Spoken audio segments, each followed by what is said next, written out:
సాధించాలనే సంకల్పం ఉంటే ఏదైనా సాధ్యమేనని నిరూపించాడు ఓ కొబ్బరి దింపు కార్మికుడు. పని చేసుకుంటూనే ఉపాధ్యాయుడిగా ఎంపికయ్యాడు. అంబేద్కర్ కోనసీమ జిల్లా అంబాజీపేట మండలం గంగల్లకురుకు చెందిన రవికిరణ్ కష్టపడి చదువుకున్నాడు. తండ్రి నుంచి వారసత్వంగా వచ్చిన కొబ్బరి దింపు పని చేసుకుంటూ ఇటీవల మెగా డిఎస్సి రాశాడు. తుది ఫలితాల్లో భౌతిక శాస్త్రంలో ఉపాధ్యాయ పోస్టుకు ఎంపికయ్యాడు. కూటమి సర్కారు మెగా డిఎస్సి నిర్ణయం వల్లే తాను టీచర్ అయ్యానని రవికిరణ్ చెబుతున్నాడు.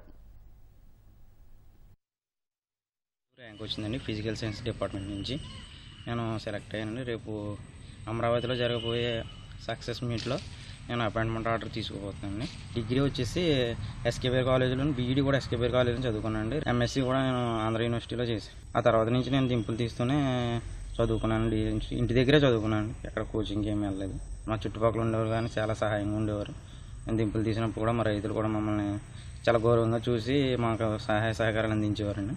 గత డిఎస్సీలు చూస్తే 2-3 సంవత్సరాలు పట్టితే, కానీ ఈ డిఎస్సీలో మాత్రం నారా లోకేష్ గారు చాలా ఆయన తీసుకున్న ఎజెండాని చాలా పట్టుదలగా అమలు చేసి 150 రోజుల్లో ఫీలప్ చేసి మాకు నియామక పత్రాలు అందిస్తే మాకు చాలా ఆనందంగా ఉందండి. కోర్టులో ఎన్ని కేసులు ఉన్నా కూడా గవర్నమెంట్ చాలా ఛాలెంజింగ్గా తీసుకుని నిర్వహించింది ఈ డిఎస్సీని. మేము చాలా ఆనందంగా ఉన్నామండి గవర్నమెంట్కి. అలాగే గవర్నమెంట్ కూడా చాలా రుణపడి ఉంటాం మేము.